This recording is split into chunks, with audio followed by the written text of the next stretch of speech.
নমস্কার বন্ধুরা, ফিরে এলাম।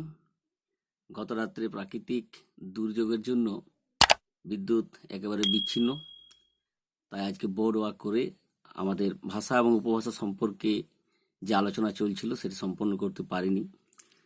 তাই বাড়িতে বসেই মোটামুটি পুরাতন পদ্ধতিতেই খাতা কলম সঙ্গে নিয়ে আপনাদের সকলের কাছে হাজির হয়েছি। আমরা যে বিষয়টি নিয়ে আলোচনা করছিলাম সেটা হচ্ছে ভাষা এবং উপভাষা।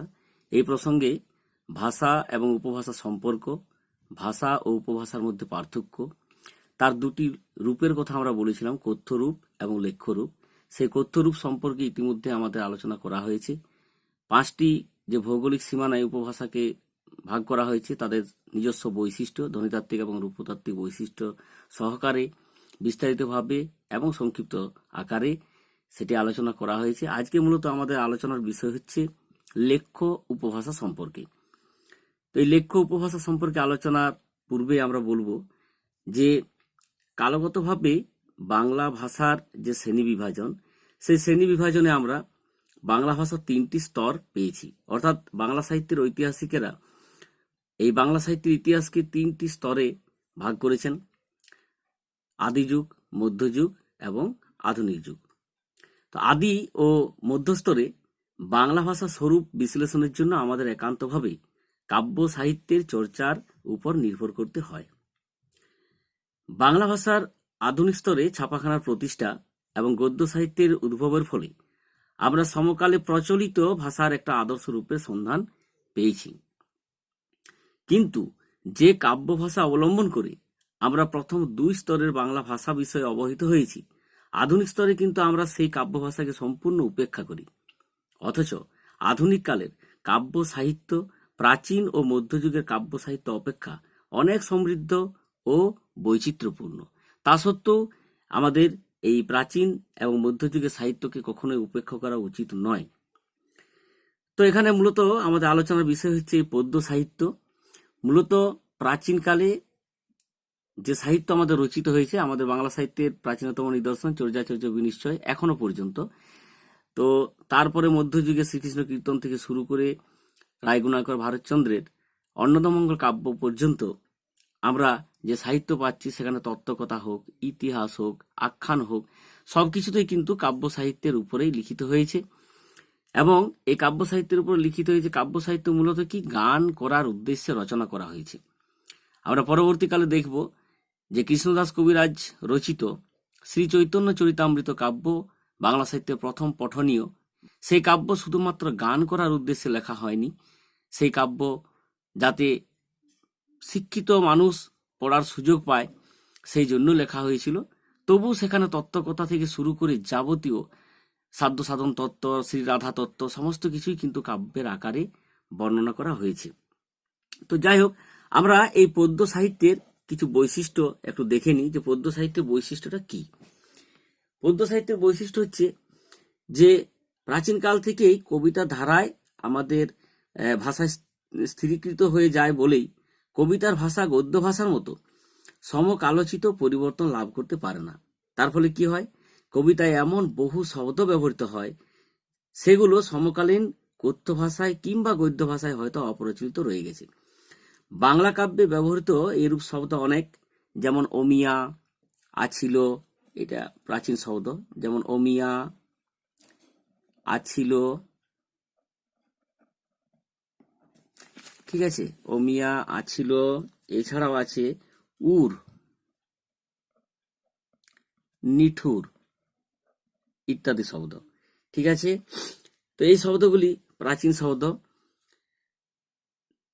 2, কাব্য বা পদ্য সাহিত্যে 2 নম্বর বৈশিষ্ট্য আমরা বলতে পারি যে অনেক তৎসম শব্দ এবং যুক্ত ব্যঞ্জনবহুল শব্দ, সেগুলি কি শ্রুতি কটুত্ব এবং উচ্চারণ সৌকর্যের নিমিত্ত স্বরভক্তির সহায়তায় বিশ্লিষ্ট রূপে কাব্য ভাষায় লিখিত এবং উচ্চারিত হয়ে যায়।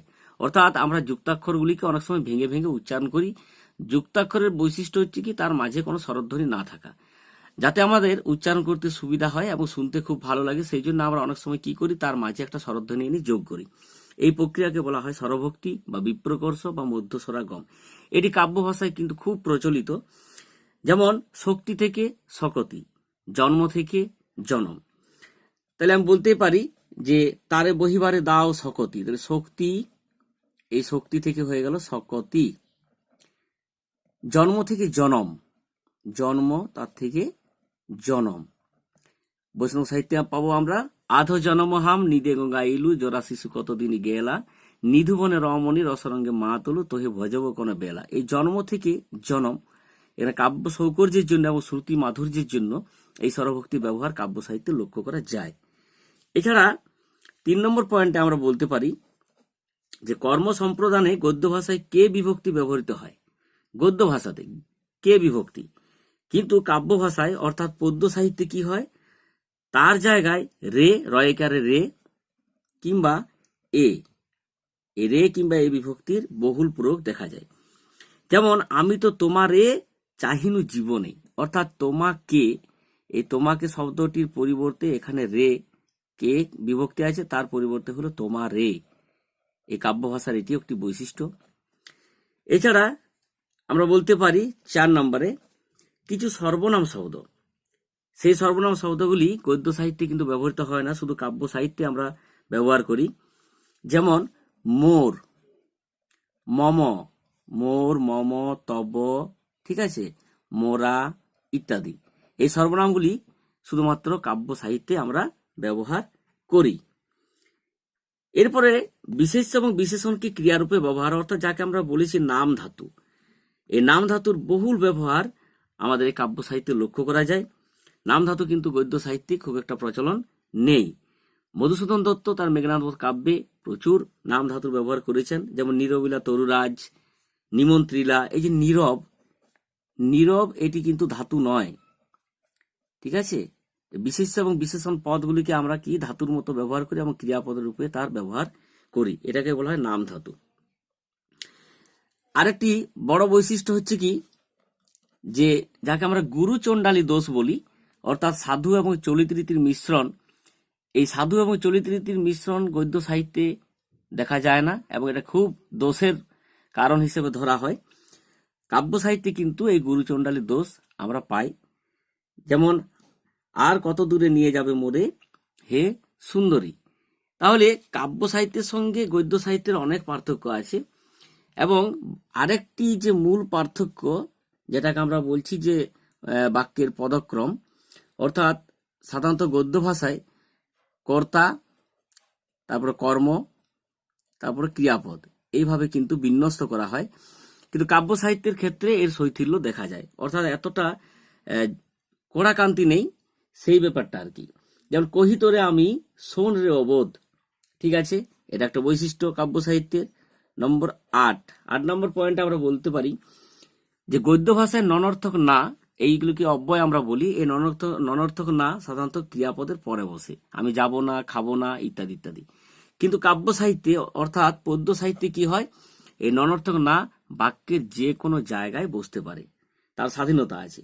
যেমন আমি না করিব কাজ, না শুনিব বাণী। না, এ না আমরা অব্যয়টিকে, ননর্থক অব্যয়টিকে বাক্যের বিভিন্ন জায়গায় প্রয়োগ করলাম, ঠিক আছে। তাহলে মোটামুটি ভাবে আমরা বুঝতে পারলাম যে কাব্য সাহিত্যে আমাদের এই বৈশিষ্ট্যগুলি জানলেই গদ্য সাহিত্যের সঙ্গে তার পার্থক্য আমরা সহজেই করতে পারবো। তাহলে এরপর আমরা পদ্য সাহিত্যের সঙ্গে গদ্য সাহিত্যের যে পার্থক্য সেই বিষয়টি নিয়ে আলোচনা করব। পূর্বে আমরা উল্লেখ করেছি যে কাব্য সাহিত্যে কি হয়, অনেক প্রাচীন শব্দ ব্যবহৃত হয়, গদ্য সাহিত্যে এই শব্দগুলি ব্যবহার কিন্তু আমরা পাই না। তাহলে 1 নম্বরে সেই আমরা বৈশিষ্ট্যটি নিয়ে আসছি যে পদ্যে অনেক প্রাচীন শব্দ এবং তার রূপ অপরিবর্তিত থাকে। যেমন মধুসূদন দত্ত তার মেঘনাদবধ কাব্যে একটি শব্দ ব্যবহার করেছেন যে তিতিল বস্ত্র, তিতিল বস্ত্র, তিতিল মেদিনী, তিতিল বস্ত্র, তিতিল মেদিনী। এই তিতিল শব্দটি অনেক প্রাচীন শব্দ। এই তিতিল শব্দটি গদ্য সাহিত্যে ব্যবহৃত হয় না, পদ্য সাহিত্যে আমরা লক্ষ্য করেছি। এখানে এই তিতিল শব্দটির অর্থ হচ্ছে ভিজে গেল, ঠিক আছে। তিতিল শব্দটির অর্থ কি বললাম, ভিজে গেল। আর এই গদ্য সাহিত্যে কি হয়, গদ্য সাহিত্যে মূলত সমকালোচিত পরিবর্তন লাভ করে বলেই এই যে তিতিল শব্দটি ভিজে গেল, এই ধরনের শব্দ আমরা পাই না। 2 নম্বর পার্থক্য আমরা বলতে পারি যে পদ্যে তৎসম শব্দ অনেক সময় যুক্তাক্ষর বর্জিত হয়ে উচ্চারিত হয়, অর্থাৎ যাকে আমরা বলেছি স্বরভক্তি বা বিপ্রকর্ষ এবং মধ্য স্বরাগম, সেই বিষয়টি আবার উল্লেখ করছি। এখানে পদ্য সাহিত্যে ব্যবহৃত হয় স্বরভক্তি, কিন্তু গদ্য সাহিত্যে এরকম ব্যবহার হয় না। ঠিক আছে।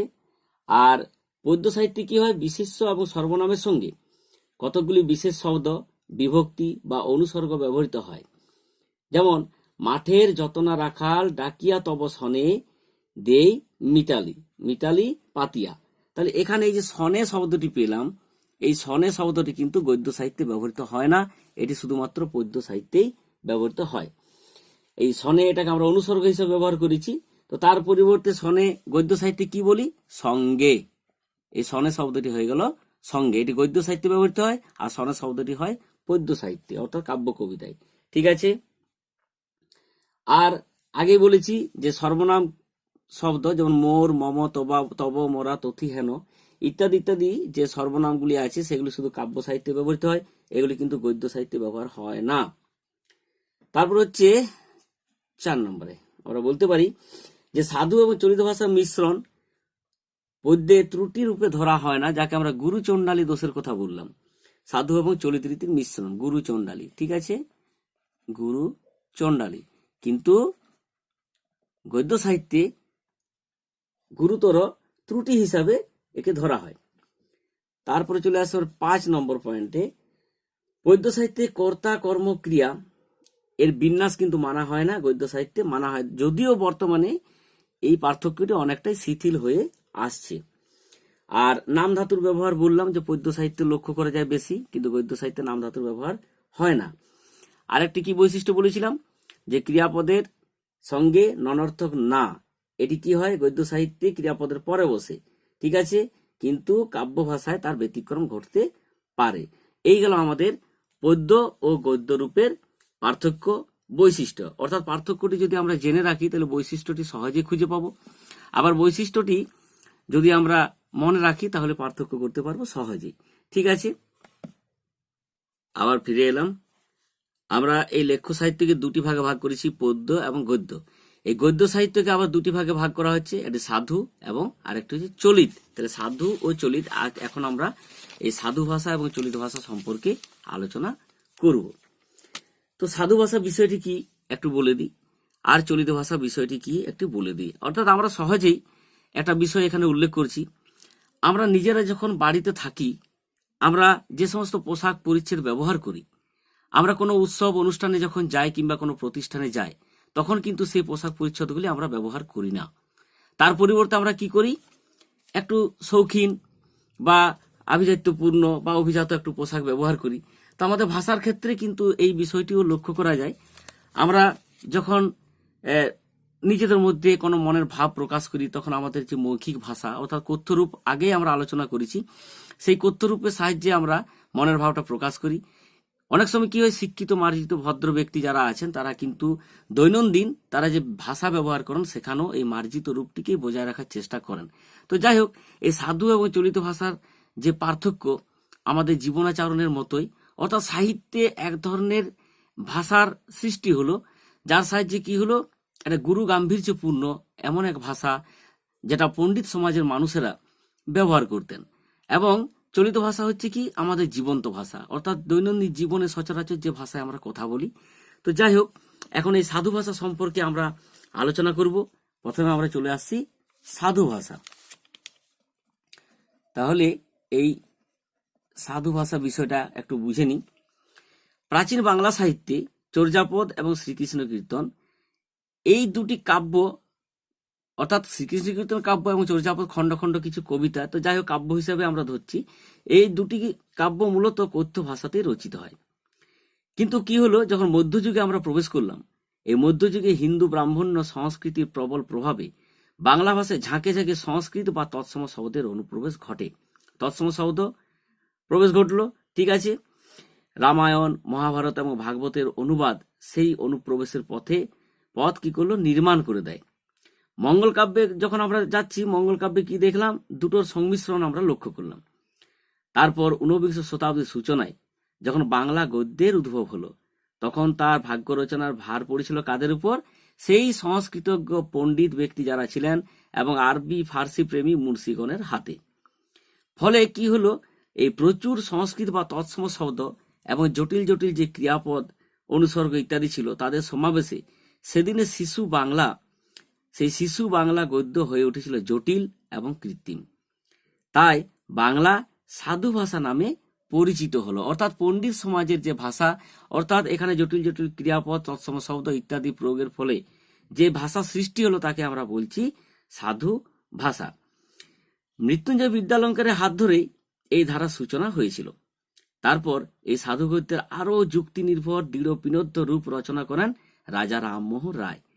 তিনি প্রথম এই সাধু ভাষা শব্দটি ব্যবহার করেছিলেন 1815 খ্রিস্টাব্দে তার একটি গ্রন্থে। সেই গ্রন্থের নাম হচ্ছে বেদান্ত গ্রন্থ। তো এদের রচিত কাঠামোতে ছন্দ, স্পন্দন এবং শিল্পগুণ সঞ্চারিত করে একে প্রথম আবেগ অনুভূতি প্রকাশের যোগ্য মাধ্যম করে গড়ে তুলেছিলেন ঈশ্বরচন্দ্র বিদ্যাসাগর। তারপর অক্ষয় কুমার দত্ত, ভূদেব মুখোপাধ্যায়, দেবেন্দ্রনাথ ঠাকুরের হাত ধরে পরবর্তীকালে আমরা সাহিত্য সম্রাট বঙ্কিমচন্দ্রের হাতে এসে বাংলা সাধু গদ্যের পূর্ণ বিকশিত রূপ পাচ্ছি। শরৎচন্দ্র চট্টোপাধ্যায় যে সমস্ত উপন্যাসগুলি লিখেছেন সেখানে আমরা লক্ষ্য করছি যে পাত্র পাত্রীরা সাধারণত চলিত ভাষায় কথা বলছেন, কিন্তু লেখক নিজে যখন কোনো বর্ণনা করছেন সেই বর্ণনাটি সাধু ভাষায় ব্যবহার করা হচ্ছে বা সাধু ভাষায় উনি বর্ণনা করছেন। যাই হোক, তাহলে আমরা আরেকটু বিস্তারিতভাবে যাই। এই যে সাধু শব্দটি পেলাম, এই সাধু ভাষাতে সাধু শব্দটিকে অনেকেই কি বলেন, সাধনকারী ভাষা। আমরা বললাম কৃত্রিম, একে অনেকেই সাধনকারী ভাষা হিসেবেও প্রয়োগ করেছেন। ঠিক আছে, তো প্রথমে বললাম যে এই সাধু ভাষা শব্দটি প্রথম ব্যবহার করেছেন রাজা রামমোহন রায় 1815 খ্রিস্টাব্দে তার বেদান্ত গ্রন্থে। তাহলে এই সাধু ভাষা কাকে বলে, এর একটা সংজ্ঞা দেওয়া দরকার। সাধু ভাষা কাকে বলে দেখা যাক। সাধু ভাষা কাকে বলে না, বাংলা গদ্য সাহিত্যে ব্যবহৃত সংস্কৃত শব্দ বহুল, সুষ্ঠু, মার্জিত, সর্বজন বোধ্য, অর্থাৎ যে ভাষা সকলে বোঝে, অথচ নিয়মবদ্ধ, অর্থাৎ নিয়ম কিন্তু এখানে শিথিল হয় না, নিয়মবদ্ধ ও কৃত্রিম ভাষারূপ হলো সাধু ভাষা। সংজ্ঞাটি যদি লিখতে অসুবিধা হয়, মনে রাখতে অসুবিধা হয়, তাহলে সহজ করে আমরা আরেকটি সংজ্ঞা বলতে পারি যে লেখ্য ভাষার বাক্য বিন্যাসে সাধু অর্থাৎ পণ্ডিত সমাজের আদর্শ গৃহীত হয় তাকে সাধু ভাষা বলে। ঠিক আছে, বোঝা গেছে। এরপর আমরা চলে আসছি সাধু ভাষার বৈশিষ্ট্য। যেমন আমরা কাব্য এবং গদ্য অর্থাৎ পদ্য গদ্য সাহিত্যে যে বৈশিষ্ট্যের কথা উল্লেখ করেছি, এখানেও কিছু বৈশিষ্ট্য আমরা পাবো। এই সাধু ভাষার বৈশিষ্ট্যগুলি আমরা একে একে উল্লেখ করছি। সাধু ভাষার বৈশিষ্ট্য প্রথমেই 1 নম্বরে আমরা বলতে পারি যে সাধু ভাষা সংস্কৃতের আদর্শে নির্মিত। এখানে সংস্কৃতের আদর্শ আমরা পাচ্ছি। ঠিক আছে, সংস্কৃতের আদর্শ। 2, সংস্কৃত ও আবিধানিক শব্দের প্রয়োগ সাধু ভাষায় অধিক। আবিধানিক অর্থ অর্থাৎ অভিধান, এখানে আবিধানিক অর্থের প্রাচুর্য বেশি আছে। ঠিক আছে, সংস্কৃত ও আবিধানিক শব্দ, তাহলে দুটি হলো আবিধানিক শব্দের ব্যবহার আমরা পাচ্ছি। 3, সাধু ভাষায় সমাপিকা এবং অসমাপিকা ক্রিয়াপদগুলি পূর্ণাঙ্গ রূপ লক্ষিত। অর্থাৎ সাধু ভাষার সঙ্গে চলিত ভাষার পার্থক্য নির্ণয় প্রসঙ্গে সবচেয়ে দুটো বিষয় আমাদেরকে লক্ষ্য রাখতে হয়, একটা হচ্ছে ক্রিয়াপদ আর একটা হচ্ছে সর্বনাম। তাহলে সাধু ভাষায় যে ক্রিয়াপদগুলি আমরা ব্যবহার করি মূলত সমাপিকা এবং অসমাপিকা ক্রিয়াপদ, সেগুলির রূপটি কি হয়, দীর্ঘ হয়। ঠিক আছে, অর্থাৎ পূর্ণাঙ্গ রূপ হয়। যেমন করিতেছে, আসিতেছে। ঠিক আছে, করিতেছে, আসিতেছে, গিয়াছিল, দৌড়াইতেছে, যাইব, খাইব ইত্যাদি ইত্যাদি। তারপর আমরা চলে যাচ্ছি 4 নম্বরে।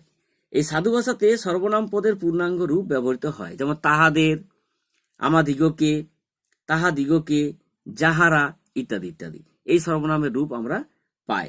ঠিক আছে, তাহারা একটা লিখে দিচ্ছি, তাহাদিগকে বড় করে লিখলাম, দিগকে। ঠিক আছে, তাহলে সর্বনাম এবং ক্রিয়াপদ দুটি হলো মূল বৈশিষ্ট্য। 5 নম্বরে আমরা বলতে পারি যে সাধু ভাষায় অনুসর্গগুলিও কিন্তু পূর্ণরূপে ব্যবহৃত হয়। অনুসর্গ কোনগুলি আমরা কারক প্রসঙ্গে আলোচনা করেছি, বিভক্তির পরিবর্তে বা বিভক্তির সঙ্গেও এই অনুসর্গগুলি ব্যবহৃত হয়।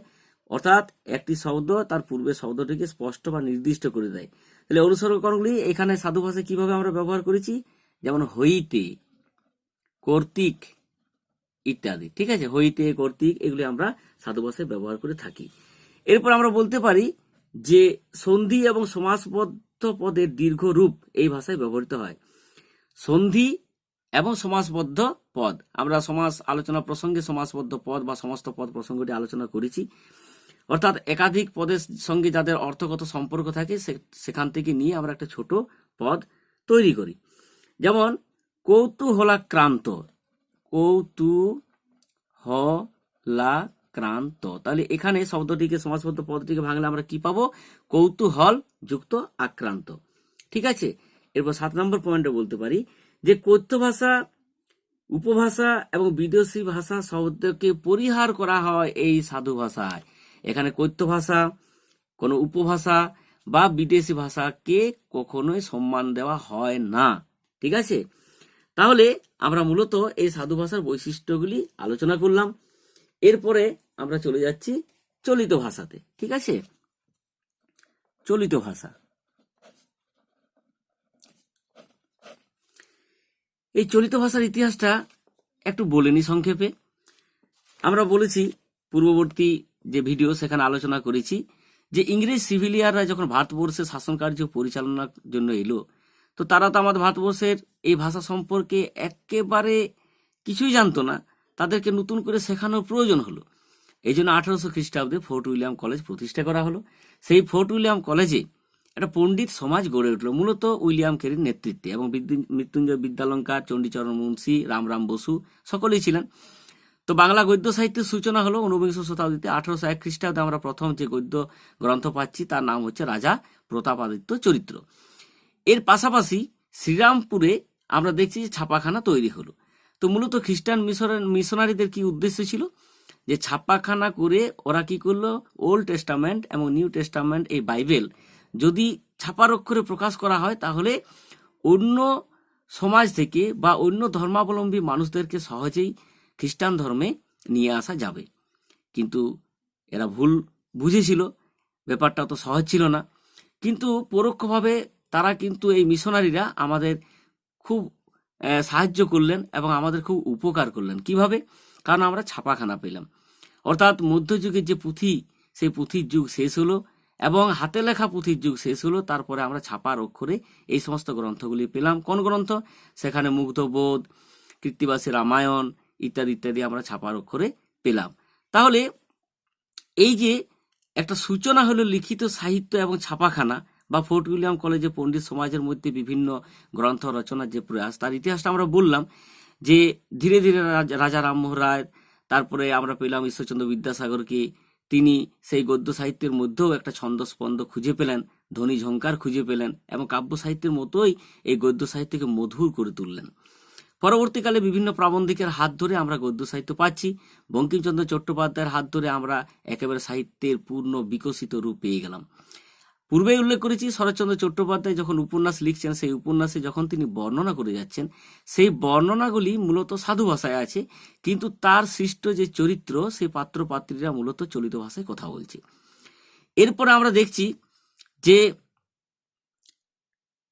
জোড়াসাঁকো ঠাকুর পরিবারে ভারতী পত্রিকা প্রকাশিত হতো। সেই ভারতী পত্রিকাকে কেন্দ্র করে একটা সাহিত্যিক আন্দোলন গড়ে উঠেছিল। তো সেখানে কিন্তু আমরা অল্প স্বল্প এই চলিত ভাষার বৈশিষ্ট্য বা চলিত ভাষার কিছু শব্দ বা তার কিছু বিন্যাস সেখানে আমরা খুঁজে পাচ্ছি। তাহলে একটু প্রসঙ্গান্তরে চলে যাচ্ছি যে কথ্য ভাষার লিখিত রূপে হচ্ছে সৃষ্ট চলিত ভাষা। তো এর আগে আমরা একটু বলে নিই যে বাংলায় আমাদের কিছু ছড়া, ব্রতকথা, মঙ্গলকাব্য, গীতিকা সাহিত্য ইত্যাদিতে সৃষ্ট চলিত ভাষার ধারাটি কিন্তু প্রবাহিত ছিল। লিখিত সাহিত্য হিসেবে আমরা না পাই, কিন্তু মৌখিক সাহিত্যে ছড়া, কিছু গান এগুলি কিন্তু ছিল। তো সাধু ভাষার বিরুদ্ধে বিদ্রোহে শাঁখ বাজিয়ে আবির্ভূত হলেন টেকচাঁদ ঠাকুর, যার নাম হচ্ছে পেরিচাঁদ মিত্র। তিনি 1858 খ্রিস্টাব্দে একটি গ্রন্থ লিখলেন। গ্রন্থটির নাম হলো আলালের ঘরের দুলাল। তার পরের বছর মাইকেল মধুসূদন দত্ত দুটি প্রহসনধর্মী নাটক লিখলেন। একটি হচ্ছে বুড়ো শালিকের ঘাড়ে রো, আর আরেকটি নাম হচ্ছে একে কি বলে সভ্যতা। 1860 খ্রিস্টাব্দে আমরা পাচ্ছি।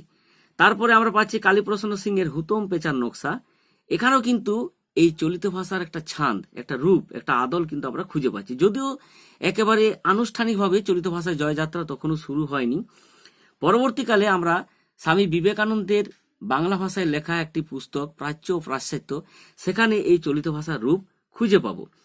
তারপর আমরা বললাম যে ঠাকুর বাড়িতে অর্থাৎ জোড়াসাঁকো ঠাকুর বাড়িতে এই ভারতী পত্রিকাতে চলিত ভাষার কিছুটা পরীক্ষা নিরীক্ষা চলছিল। পরবর্তীকালে প্রমথ চৌধুরী 1914 খ্রিস্টাব্দে সবুজপত্র নামে একটি পত্রিকা প্রকাশ করলেন। এখানে রবীন্দ্রনাথ ঠাকুরের আশীর্বাদ ছিল প্রমথ চৌধুরীর উপরে, এবং তারও খুব একটা যে অনীহা সেরকম লক্ষ্য করা যায়নি, ইচ্ছাই আমরা পেয়েছি। তো একেবারে শাঁখ বাজিয়ে আনুষ্ঠানিকভাবে এই সবুজপত্র পত্রিকা থেকে চলিত গদ্যের সূচনা আমরা লক্ষ্য করছি। তো ঠিক আছে, তাহলে এরপরে আমরা এই চলিত ভাষার একটা সংজ্ঞা দেব। সংজ্ঞাটা একটু বলে নি, যেভাবে সাধু ভাষার সংজ্ঞা দিয়েছি চলিত ভাষার একটা সংজ্ঞা দেওয়ার দরকার। তাহলে চলিত ভাষার সংজ্ঞা দিতে কি আমরা কি বলবো, খুব সহজভাবে বলছি বিষয়টা, যে কলকাতা ও ভাগীরথী নদীর তীরবর্তী স্থানসমূহের ভদ্র শিক্ষিত বাঙালি সম্প্রদায়ের মার্জিত কথ্য ভাষা, যা সর্বজন গ্রাহ্য ও সর্বমান্য সাহিত্য ভাষা রূপে গৃহীত, তাকে বলা হয় চলিত ভাষা। অর্থাৎ পূর্বেই বলা হয়েছে যে মূলত এই রাঢ়ী উপভাষাকে আমরা কেন্দ্রীয় উপভাষা বলেছি এই কারণে, কারণ কলকাতা ছিল ভারতবর্ষের রাজধানী। সেখানে ব্যবসায়িক প্রয়োজনে বা রাজনৈতিক কারণে বা সাংস্কৃতিক যে সমস্ত আন্দোলনগুলি সংঘটিত হয়েছিল, মূলত কলকাতা এবং ভাগীরথী নদীর তীরবর্তী স্থান সময়ের যে ভদ্র বাঙালি ব্যক্তিরা ছিল, তাদের মুখের ভাষাকে অবলম্বন করেই এই জয়যাত্রার সূচনা হয়েছিল। তো স্বাভাবিকভাবেই আমরা সেই সমস্ত লেখকদেরকে পাচ্ছি যে সমস্ত লেখকের বাড়ি সেই অঞ্চলে, অর্থাৎ রাঢ়ী উপভাষা অঞ্চলে। এর পূর্ব আমরা উল্লেখ করেছি যে নদিয়া জেলার নবদ্বীপ ছিল একটা সময় আমাদের সংস্কৃতির পীঠস্থান। পরবর্তীকালে যেমন ফরাসিরা কুঠি নির্মাণ করেছে চন্দননগরে, বা শ্রীরামপুর মিশনের কথা বললাম, তাহলে মোটামুটি কলকাতা, হাওড়া, হুগলি, নদিয়া, 24 পরগনা ইত্যাদি যে অঞ্চল, সেই অঞ্চলটিকে কেন্দ্র করেই যে শিক্ষিত এবং ভদ্র বাঙালিরা ছিল, তাদের মুখের যে ভাষা, সেই ভাষাটি সর্বজন গ্রাহ্য এবং সর্বমান্য হয়ে উঠল, এবং পরবর্তীকালে এটি আমাদের সাহিত্যের মাধ্যম হলো। যাই হোক, এই সংজ্ঞাটি যদি মনে রাখতে অসুবিধা হয়, তাহলে আর একটু সহজ করে আমরা বলতে পারি যে যে লেখ্য ভাষার বাক্য বিন্যাসে কথ্য ভাষার বা চলিত কথনভঙ্গির ধারাকে অনুসরণ করা হয়, তাকে চলিত ভাষা বলে। ঠিক আছে, এরপর আমরা চলে যাচ্ছি চলিত ভাষার কিছু বৈশিষ্ট্য আলোচনায়। ঠিক আছে, যেমন আমরা সাধু ভাষার বৈশিষ্ট্য আলোচনা করেছি, এখন আমরা চলিত ভাষার বৈশিষ্ট্য নিয়ে আলোচনা করব। ঠিক আছে, চলিত ভাষার বৈশিষ্ট্য। চলিত ভাষায় কি হয়? চলিত ভাষায় সমাপিকা এবং অসমাপিকা ক্রিয়াপদগুলি সংক্ষিপ্ত রূপ ব্যবহৃত হয়। সাধু ভাষায় আমরা দেখেছি যে সমাপিকা ক্রিয়া এবং অসমাপিকা ক্রিয়াপদগুলির দীর্ঘ রূপ, তাহলে এখানে তার উল্টোটি হবে, এখানে সংক্ষিপ্ত রূপ পাচ্ছে সমাপিকা এবং অসমাপিকা। আমরা বলবো যে চলিত ভাষায় সমাপিকা এবং অসমাপিকা ক্রিয়াপদগুলি সংক্ষিপ্ত রূপ ব্যবহৃত হয়। সাধু ভাষায় আমরা কি দেখেছি? দীর্ঘ রূপ। তাহলে সাধু ভাষায় যদি হয় করিতেছে, চলিত ভাষায় কি হবে? করছে। ঠিক আছে, সাধু ভাষায় যদি বলা হয় আসিয়া, চলিত ভাষায় কি হবে? এসে। যাইব, কি হবে? যাব। 2, চলিত ভাষায় সর্বনাম পদেরও সংক্ষিপ্ত রূপ ব্যবহৃত হয়, অর্থাৎ সাধু ভাষায় দীর্ঘ রূপ আর চলিত ভাষায় সংক্ষিপ্ত রূপ। যেমন তাদের চলিত ভাষায়, অর্থাৎ সাধু ভাষায় আমরা কি পেয়েছি? তাহাদের। ঠিক আছে, এরপর আমরা 3 নম্বরে চলে যাচ্ছি। এখানে আমরা বলতে পারি যে অনুসর্গ, যেখানে সাধু ভাষায় দেখেছি যে দীর্ঘ রূপ, এখানে সংক্ষিপ্ত রূপ আমরা লক্ষ্য করি। অনুসর্গগুলি যেমন হইতে, তাহলে হইতে থেকে এখানে কি হবে? থেকে। ঠিক আছে, 4, এই 4 নম্বর পয়েন্টে আমরা বলতে পারি যে চলিত ভাষায়, যেখানে চলিত ভাষায় তদ্ভব দেশি এবং বিদেশি শব্দের প্রাধান্য দেখা যায়, সাধু ভাষায় কি দেখেছি? তৎসম শব্দ এবং আবিধানিক শব্দের প্রয়োগ বেশি হয়। চলিত ভাষায় কি হয়? তদ্ভব, দেশি এবং বিদেশি শব্দের প্রাধান্য। ঠিক আছে, 5 নম্বর পয়েন্টে কি আমরা বলতে পারি যে চলিত ভাষায় প্রাচীন শব্দ এবং রীতি সাধারণত বর্জন করা হয়। আমরা সাধু ভাষায় দেখেছি কত প্রাচীন প্রাচীন শব্দ ব্যবহার করা হয়েছে, কিন্তু চলিত ভাষায় এগুলি বর্জন করা হয়। 6, ধ্বনি পরিবর্তনের কতগুলি রীতি চলিত ভাষায় অনুসৃত হয়। যেমন পদমধ্যস্থ হকার চলিত ভাষায় লোপ পায়। পদের মাঝে যদি হ থাকে তাহলে লোপ পায়, যেমন ফলাহার। ঠিক আছে, এই ফলাহার শব্দটি না বলে আমরা কি বলি? ফলার। এটি চলিত ভাষার একটি বৈশিষ্ট্য। তাহলে এখানে হ লোপ পেল। ঠিক আছে, আর সাধু ভাষার যেখানে আমরা দেখেছি যে ধন্যাত্মক শব্দের কোনো ব্যবহার সেখানে নেই। চলিত ভাষায় কিন্তু ধ্বন্যাত্মক শব্দ সহজেই ব্যবহার করা যায়। ধ্বন্যাত্মক শব্দ কোনগুলি আমরা আলোচনা করেছি, অর্থাৎ বাস্তব ধ্বনি থেকে যে সমস্ত ধ্বনিগুলি সৃষ্টি হয়, শব্দগুলি সৃষ্টি হয়, যেমন ঢং ঢং করে ঘন্টা বাজলো ইত্যাদি ইত্যাদি, শোঁ শোঁ করে বাতাস বইছে, ঝনঝন করে কাঁচটা ভেঙে গেল ইত্যাদি। তো আরেকটা বিষয় আমরা বলতে পারি এখানে যে সমীভবনের জন্য এতদিন শব্দটি চলিত ভাষায় আমরা একদিন এভাবে উচ্চারণ করি। এটা ব্যবহার করার কোনো অসুবিধা নেই, চলিত ভাষায় চলে। আর বর্ণদ্বিত্বের জন্য কিছু শব্দ, যেমন বড় শব্দটিকে আমরা কি বলি, বড্ড, এভাবেও কিন্তু চলিত ভাষায় ব্যবহার করা যায়। আরেকটি বিষয় আমরা বলে দিই যে চলিত ভাষায় হচ্ছে কি, যে সহজ সাবলীল বোধগম্যতা চলিত ভাষার মূল বৈশিষ্ট্য।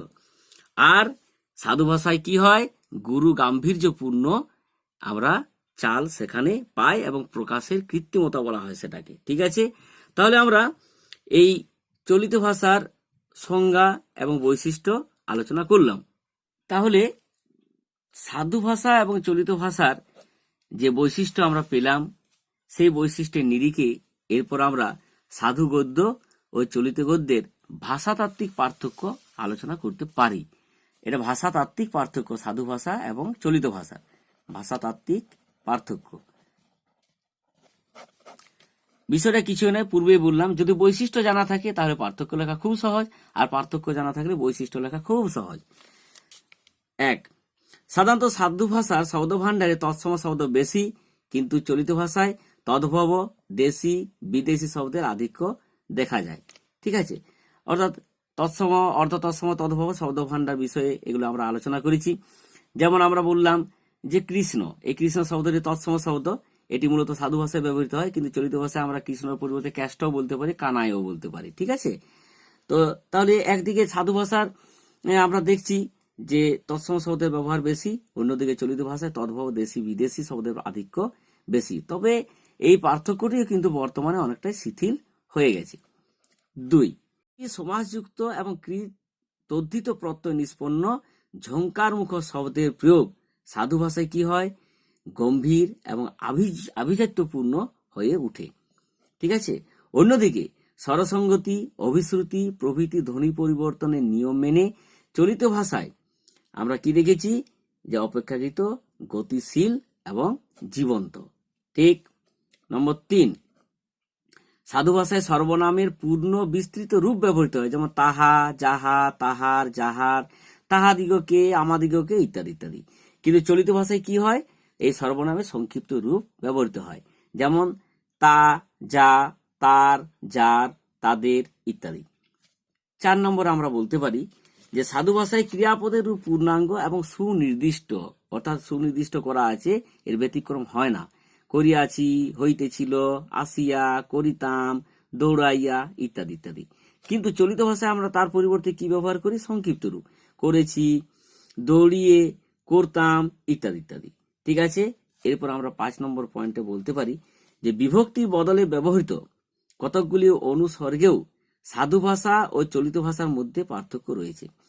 যেমন সাধু ভাষায় দ্বারা, সাধু ভাষায় যে দ্বারা শব্দটি, ঠিক আছে, এই দ্বারা কি হয় আরেকটা বলে দিই, দ্বারার সঙ্গে সহিত, সমভি, বাহারে, হইতে, অভ্যন্তরে, এগুলি কি হয় সাধারণত চলিত ভাষায় যখন আমরা ব্যবহার করছি, তাহলে দ্বারা পরিবর্তে হয় দিয়ে, সহিত কি হয়ে গেল, সঙ্গে। ঠিক আছে, আর হইতে, থেকে। ঠিক আছে, এইভাবে আমরা চলিত ভাষায় ব্যবহার করি। এরপর আমরা 6 চলে যাচ্ছি। যৌগিক ক্রিয়াপদের ব্যবহার সাধু ভাষায় বেশি, যৌগিক ক্রিয়াপদ, কিন্তু চলিত ভাষায় অপেক্ষাকৃত কম। তো যৌগিক ক্রিয়াপদের ব্যবহার যেমন সাধু ভাষায় গমন করা, শয়ন করা, ঠিক আছে, গমন করা, শয়ন করা, শ্রবণ করা, আহার করা ইত্যাদি। কিন্তু চলিত ভাষায় এগুলি আমরা কিভাবে ব্যবহার করি, যাওয়া, শোয়া, শোনা, খাওয়া ইত্যাদি। 7 নম্বর পয়েন্টে বলবো যে কথ্য ভাষায় প্রচলিত প্রবাদ প্রবচন, এটাকে আমরা ইংরেজিতে বলি প্রোভার্ব, প্রবাদ প্রবচন ও বিশিষ্টার্থক পদগুচ্ছ, যাকে আমরা বলছি ইডিয়ম, অর্থাৎ বাগধারা, এই চলিত ভাষা সহজে খাপ খেয়ে যায়, কিন্তু সাধু ভাষায় এর ব্যবহার বিরল, অর্থাৎ হয় না বললেই চলে। ঠিক আছে, 8 নম্বর আমরা পয়েন্টে চলে যাচ্ছি।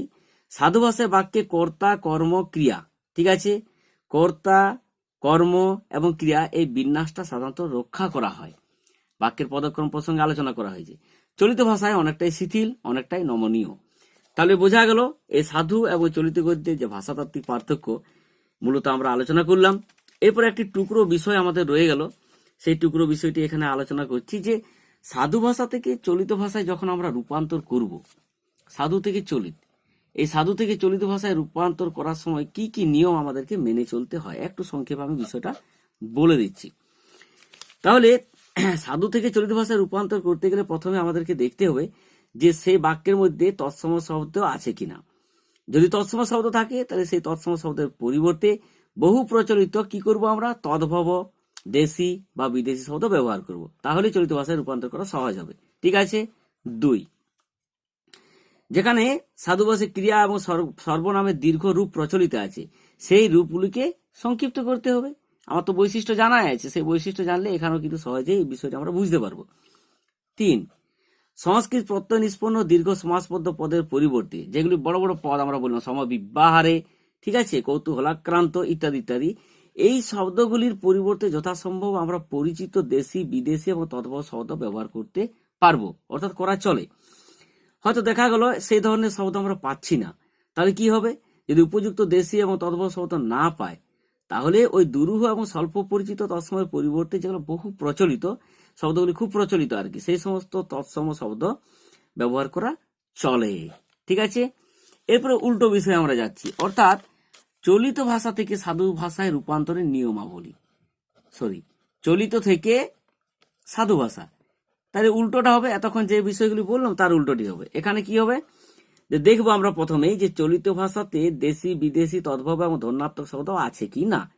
যদি আমরা দেখি দেশি, বিদেশি, তদ্ভব এবং ধন্যাত্মক শব্দ আছে, তাহলে তার পরিবর্তে যথাসম্ভব আমরা সমার্থক তৎসম শব্দ বা শব্দগুচ্ছ ব্যবহার করব। ঠিক আছে। 1 নম্বর হলো। 2, ক্রিয়াপদ এবং সর্বনাম পদগুলির সংক্ষিপ্ত রূপকে পূর্ণতর করতে হবে, অর্থাৎ চলিত ভাষায় ছোট ছোট আছে, সেগুলিকে সাধু ভাষার জন্য আমরা দীর্ঘ রূপে ব্যবহার করব।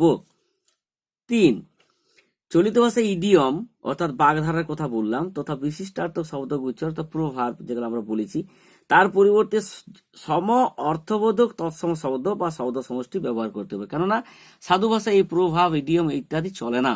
তাহলে তার পরিবর্তে আমাদেরকে সেই সম অর্থবোধক শব্দ খুঁজে নিয়ে সেখানে ব্যবহার করতে হবে। তাহলে বিষয়টি সহজে বোঝা গেল যে সাধু ভাষা থেকে চলিত ভাষা এবং চলিত ভাষা থেকে সাধু ভাষায় আমরা যে রূপান্তর করব, কিভাবে করব, তার নিয়মটা কি আমরা বুঝে গেলাম। আর একটা বিষয় এখানে উল্লেখ করে রাখি, আমরা যখন সাধু চলিত ভাষা আলোচনা করেছি বা লেখ্য এবং কথ্য সাহিত্য আলোচনা করেছি, সেই সময় আমরা বলেছিলাম যে একাদশ শ্রেণীর যে পাঠ্য বই, সেখানে এই বিভাষা, সমাজ ভাষা ইত্যাদি উল্লেখ করা হয়েছে। তো যাই হোক, এখানে কিছু টুকরো টুকরো প্রশ্ন আমাদের রয়ে যাচ্ছে, সেই বিষয়গুলো আমরা এখানে আলোচনা করব। খুব সংক্ষেপে আমরা আলোচনা করছি। আমরা কেন্দ্রীয় উপভাষা প্রসঙ্গে আলোচনা করে নিয়েছি আগেই, যে আমাদের যে মূলত 5টি উপভাষা আছে, সেই 5টি উপভাষার মধ্য থেকে রাঢ়ী উপভাষাকে কেন্দ্রীয় উপভাষার মর্যাদা দেওয়া হয়েছে, কেননা এই কেন্দ্রীয় উপভাষাকে কেন্দ্র করে আমাদের যে আদর্শ ভাষা, সেই আদর্শ ভাষা গড়ে উঠেছে। তো কেন্দ্রীয় উপভাষা আমরা আলোচনা করেছি, আর আদর্শ ভাষা সম্পর্কে আমরা আলোচনা করেছি। একটু বিষয়টা এখানে যোগ করে নিই যে আদর্শ ভাষাকে আমরা মান্য কথ্য ভাষা বলে থাকি। মান্য কথ্য ভাষা অর্থাৎ যে কথ্য ভাষাটা আমরা মেনে নিয়েছি, তাহলে মান্য কথ্য ভাষা বা আদর্শ ভাষা। ঠিক আছে। এই মান্য কথ্য ভাষা বা আদর্শ ভাষা বিষয়টা কি আগে বললাম, যে কেন্দ্রীয় উপভাষায় যখন অন্যান্য উপভাষার কিছু কিছু উপাদান গৃহীত হয় এবং তার একটি সর্বজন মান্য রূপ গড়ে ওঠে, তখন এই ধরনের সর্বজন মান্য উপভাষাকে বলা হয় মান্য কথ্য ভাষা বা আদর্শ ভাষা। তাহলে রাঢ়ী উপভাষা হচ্ছে আমাদের মান্য কথ্য ভাষা এবং আদর্শ ভাষা, এটি হচ্ছে কেন্দ্রীয় উপভাষা, রাঢ়ী উপভাষা। ঠিক আছে। এবার আমরা আলোচনা করব সামাজিক উপভাষা সম্পর্কে। সামাজিক উপভাষা, বিভাষা আলোচনা হয়েছে, একটি উপভাষার মধ্যে যখন আমরা অল্প বিস্তর পার্থক্য দেখতে পাই তখন তাকে বিভাষা বলা হয়। সামাজিক উপভাষা কাকে বলে, বিষয়টি ভালো করে বুঝতে হবে। অঞ্চল ভেদে যেমন একই ভাষার মধ্যে অল্প স্বল্প পার্থক্য হয়, তেমনি সামাজিক স্তর ভেদেও একই ভাষাভাষীর লোকেদের কথায় অল্প বিস্তর পার্থক্য হতে পারে। কিভাবে হতে পারে, সকলেই বিষয়টা খেয়াল করবেন। কোনো গ্রামে বা শহরে বা বিভিন্ন পরিবারে এবং পাড়াগতভাবে যদি আমরা লক্ষ্য করি, তাহলে দেখব যে সেখানে বিভিন্ন শ্রেণীর মানুষ সামাজিকভাবে বসবাস করেন। যেমন একজন ব্রাহ্মণ পণ্ডিত আর একজন অধ্যাপক বা একজন শিক্ষক, একজন উকিল আর একজন রাজনৈতিক নেতা, কিংবা একজন শ্রমজীবী মানুষ বা একজন দাগি আসামি কিংবা অপরাধী ব্যক্তি বা গুন্ডা যাকে আমরা বলি, তারা যে ভাষা ব্যবহার করে সেই ভাষাটা কি এক? ভাষাটি কখনোই এক নয়। আমরা দেখেছি যে তাদের মধ্যে অল্প বিস্তর পার্থক্য থাকে। এই যে একটি সামাজিক স্তর ভেদে এত সংখ্যক মানুষের মধ্যে পার্থক্য, এই বিষয়টিকে আমরা বলছি সামাজিক উপভাষা। তাহলে বিষয়টি বোঝা গেল। 3, আরেকটি বলছি এখানে যে অপার্থ ভাষা। অপার্থ ভাষা বা সংকেত ভাষা একে বলা হয়। অপার্থ ভাষা বা সংকেত ভাষা বিষয়টি কি একটু বুঝে নি। সমাজে বিভিন্ন স্তরের মানুষ থাকে আমরা বললাম। তাহলে সমাজে ইতর শ্রেণী এবং অপরাধীদের মধ্যে যারা ইতর শ্রেণীর মানুষ এবং যারা অপরাধী দাগি আসামি বললাম গুন্ডা অর্থে, সে তাদের মধ্যে কিছু গোপন সাংকেতিক ইঙ্গিতপূর্ণ কিছু ভাষা প্রচলিত থাকে। অর্থাৎ তারা নিজেদের মধ্যে সে ভাষাটা বুঝতে পারে, অন্য কেউ বুঝতে পারে না যে তারা কিভাবে কথাটা বলছে। এই ভাষাকে বলা হয় অপার্থ ভাষা বা সংকেতপূর্ণ ভাষা। ঠিক আছে, যেমন হয়তো কি ব্যাপারটা, হয়তো তারা নিজেদের মধ্যে সংকেতে কথাবার্তা বলছে, হয়তো বললো ঠিক আছে ঠিক আছে এবার থলি থেকে খোকাটা বার কর।